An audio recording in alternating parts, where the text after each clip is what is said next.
Hello guys, मेरे साथ में है अजनीश गुप्ता सर और मैं बीपीएस चौहान, आप जानते ही हो। हम लोग आज एक बहुत ही इम्पोर्टेंट पॉइंट पे डिस्कशन करना चाहेंगे कि कोटा में 2021 में कोचिंग का क्या सिनारियो रहने वाला है। और बच्चे कई तरह की कैलकुलेशन लगा रहे हैं कि 2021 में हम जो है एडमिशन लें या ना लें या कब लें, तो सारी बातें हैं सर। तो इन बातों को हम डिस्कस करेंगे। तो कोटा में अगर कोचिंग की बात करें सर, तो कोटा में सबसे पहली ब्रांडेड कोचिंग की बात करें तो 2000 में ही फर्स्ट रैंक देने वाला आपका बंसल क्लासेस है। और 2000 में उन्होंने फर्स्ट रैंक दिया, 2002 में उनका फर्स्ट रैंक है, 2007 में भी फर्स्ट रैंक है, 2008 में भी फर्स्ट रैंक है, इवन 2015 में भी फर्स्ट रैंक है। मतलब कोटा को अगर कोचिंग का हब बनाने वाला अगर कोई इंसान है तो बंसल सर हैं। लेकिन ये बंसल सर इस समय मतलब ऑफलाइन से हटकर, उनके जो सन है समीर बंसल, वो भी ऑनलाइन में आ चुके हैं अकेडमी पे। तो ये भी एक सोचने वाला फैक्टर होगा कि क्या ऑफलाइन ऑनलाइन की तरफ गया है तो वो कैसे फिर से ऑफलाइन में आएगा। इसी तरह से जो वाइब्रेंट एकेडमी की पूरी टीम है सर, वो उठ के जो है अपनी सारी सर्विसेज जो है ऑनलाइन मार्केट को दे रही हैं। तो देखिए, वरिंग पॉइंट यही है कि कल को जो कोटा की जो कोचिंग है वो स्पेशली आपकी ऑफलाइन मैनुअल कोचिंग के लिए जानी जाती है। तो हमारे पास में जब हम ये एक्सपेक्ट कर रहे हैं कि 2021 में बच्चा आएगा, तो कोटा में मतलब वो क्या सोच के वापस सारे बच्चे आएंगे, क्योंकि जो जिन्हें बोल सकते हैं कि जो कोटा की जो मेन कोचिंग्स थी, बंसल क्लासेस है, वाइब्रेंट एकेडमी है, ठीक है ये, और रेजोनेंस के बारे में भी बहुत कुछ आप जानते ही हैं कि मीन्स एक क्या इंस्टीट्यूट का नाम सर दूसरा जो बना रिलायबल। हाँ, तो रिलायबल बनने के कारण जो है उसकी वजह से भी एक मतलब एक डायलामा बनता है। इस तरह की बात आती है, बच्चों के माइंड में कन्फ्यूजन ज़रूर होगा। तो बच्चा इन सब बातों को कंसिडर करेगा सर, एकदम करेगा सर, क्योंकि 2000 का जो साल था वो बहुत ही डिसाइडिंग साल है ऑनलाइन और ऑफलाइन के लिए भी। मतलब 2021 क्या होने वाला है एग्जैक्टली हम लोग भी नहीं प्रेडिक्ट कर पा रहे हैं, लेकिन एक बार चीज़ें खुलेंगी उसके बाद ही ज़्यादा सिनेरियो क्लियर होगा सर।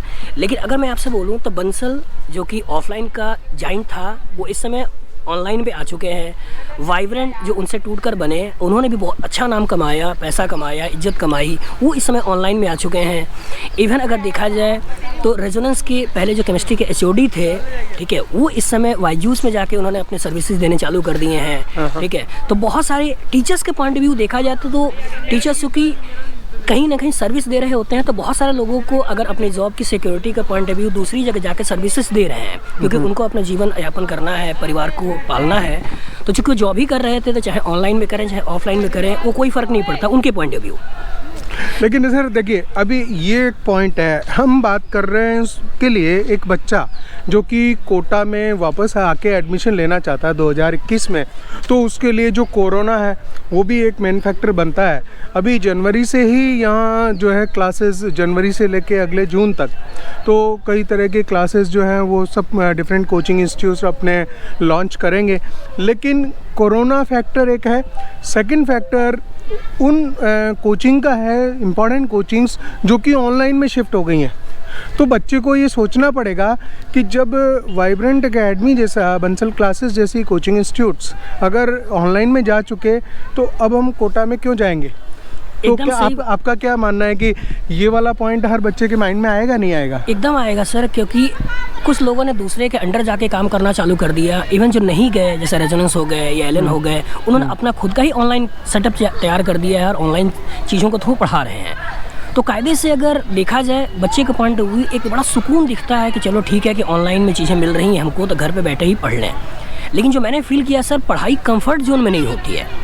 अगर कंफर्ट जोन में होती तो पुराने समय में जो राजा थे, उनके जो सन्स वगैरह थे, तो उनको वो जंगल में भेजकर, ऋषि मुनि के आश्रम में भेजकर वहाँ शिक्षा देने का कोई औचित्य नहीं था। बिल्कुल। अगर कंफर्ट ही होता तो वो अपने राज्य में, उनके पास इतना पैसा था, वो चाहते तो वो ऋषि मुनि को अपने राज्य में बुला लेते कि चलो मेरे घर पे ही रह के पढ़ाओ, मेरे राज्य में पढ़ाओ, मेरे महल में पढ़ाओ, और मैं बच्चे को देखता भी।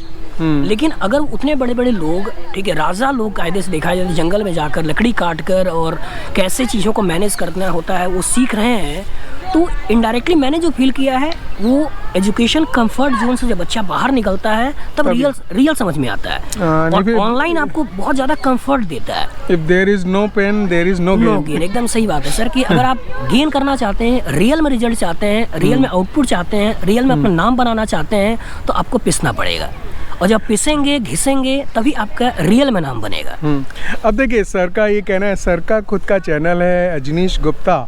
सर का नाम भी अजनीश गुप्ता है और इसी नाम से इनका चैनल है। एक्सक्लूसिव ऑर्गेनिक केमिस्ट्री पढ़ाते हैं, मुझे आप जानते ही हैं, मैं मैथ्स आपको दे रहा हूँ, ठीक है। तो ये सब पॉइंट्स हैं गाइज, इनको आपको ध्यान में रख के ही मतलब अपना डिसाइड करना पड़ेगा कि हमें करना क्या है, क्योंकि ये सारे पॉइंट्स जो हैं कहीं ना कहीं आपको जो है ये ज़रूर सोचना चाहिए, इन पॉइंट्स को कंसिडर करना होगा, इनको एनालाइज करना होगा, तभी फिर आपको कोटा में यहाँ कदम रखना चाहिए। अभी आएँ या जनवरी में आएँ या जून तक, मतलब क्योंकि सर देखिए वैक्सीनेशन वाला भी पॉइंट इम्पॉर्टेंट है कि इंडिया में जो है वैक्सीनेशन जो चीज़ें हैं, क्योंकि जब कोटा में बच्चा आता है तो कोचिंग में भी वो ग्रुप में है, उसके बाद हॉस्टल में ग्रुप में है, राइट, और जहाँ मैस में खाना खाने जाएगा वो भी ग्रुप में है। तो ये वाला पॉइंट तो डेफिनेटली कंसिडर होता ही होता है, ठीक है। इसमें भी देखिए सर कि अगर हॉस्टल इन्वॉल्व है, इसमें ग्रुप इन्वॉल्व है, तो हॉस्टल चलाने वाला भी तो उसी का एक पार्ट है ना। वो भी नहीं चाहेगा कि मेरे को बीमारी हो, मेरी फैमिली को बीमारी हो, मेरे कनेक्टेड जो लोग हैं इनको बीमारी हो। तो प्रॉपर तरीके से अपना प्रिकॉशन तो रखेगा ही रखेगा।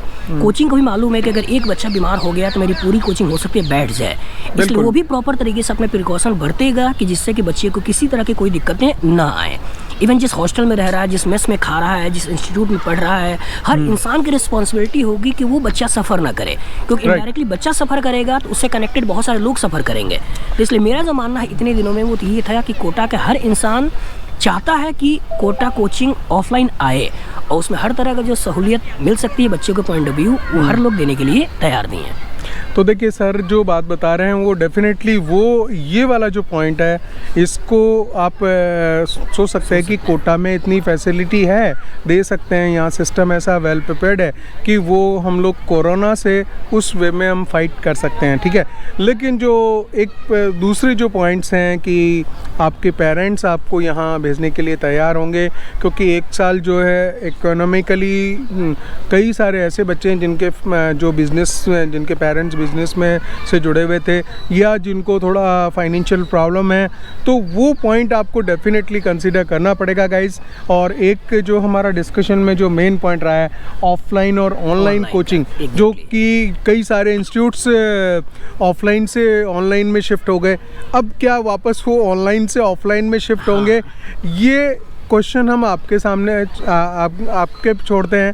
ये चीज़ें आप डिसाइड करते हुए कोटा में हम आपको वेलकम करना चाहेंगे, और लेकिन इन बातों को ध्यान करते हुए आप अपनी प्लानिंग कीजिए। And we wish you all the best guys and happy new year to you. And आप लोगों को नया साल आपके लिए काफ़ी अच्छा रहे और सुखदायी रहे और कोरोना जल्दी जल्दी खत्म हो और प्रॉपर तरीके से लाइफ सबकी सुकून से बीते, यही आशा। बिल्कुल, हम लोग ये चाहेंगे कि जो 2020 गया है वो उसका वर्स्ट पार्ट बिल्कुल ख़त्म आ जाए और उसके बाद में जो 2021 आए उसमें हर चीज़ अच्छी हो, हर चीज़ पॉजिटिव हो।